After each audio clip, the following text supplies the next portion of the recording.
Alright, what's up everybody? So I figured I'd make a playlist on some of the different effects that are used on guitar and some of the amp settings so that you guys can have a good idea on how to kind of build your own tone.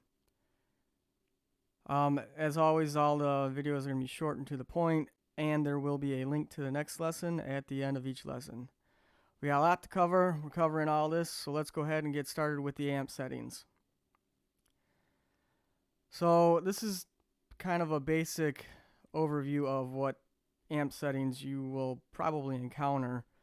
There's an EQ section, which is the bass, the middle, and the treble right in here. The drive gain, which is right here. This is kind of your input volume. And then your presence right here is like a higher frequency boost that's higher than your treble. And then your overall volume. Now, an equalizer is just going to boost certain frequencies. So this is a frequency, the range of frequencies here. So we got down to 10 hertz and all the way up to, I think this is like 22 kilohertz. I think human hearing is only between 20 and 20K. So those are the frequencies that we're going to kind of focus on. So if we take the bass and we turn the bass up, these lower frequencies are going to increase, and same thing goes for the middle, treble, and the presence. And then if we use our volume, overall the whole thing, this whole line will shift up. So let's go over to the amplifier and kind of play around with these knobs so that you guys can get an idea of how to use them. Okay, so for all these I'm going to be using my Line 6 UX1 pod farm. And I'm just going to be using this. I think this is called the Blackface.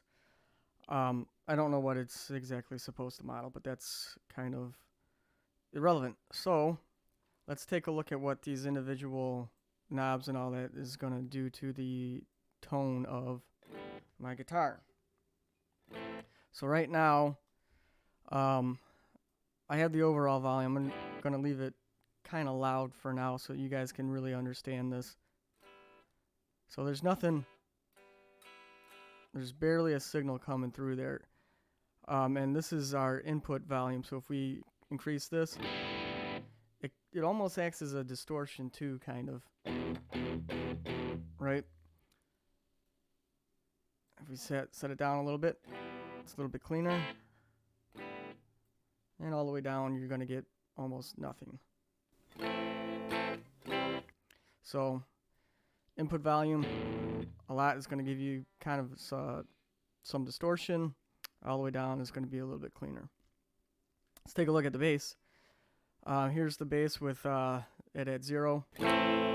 That's my E string right there.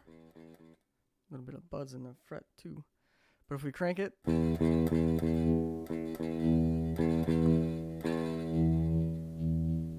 you can hear that it sounds much fuller with the bass up. So you got to have some bass in your tone. On to the mids. Again, I'm going to just hit the low E string.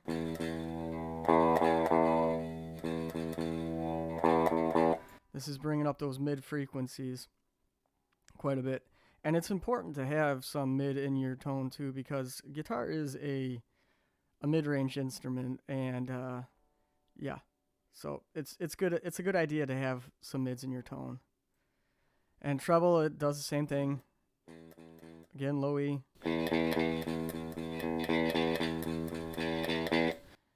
And then the presence is kind of your super high frequencies.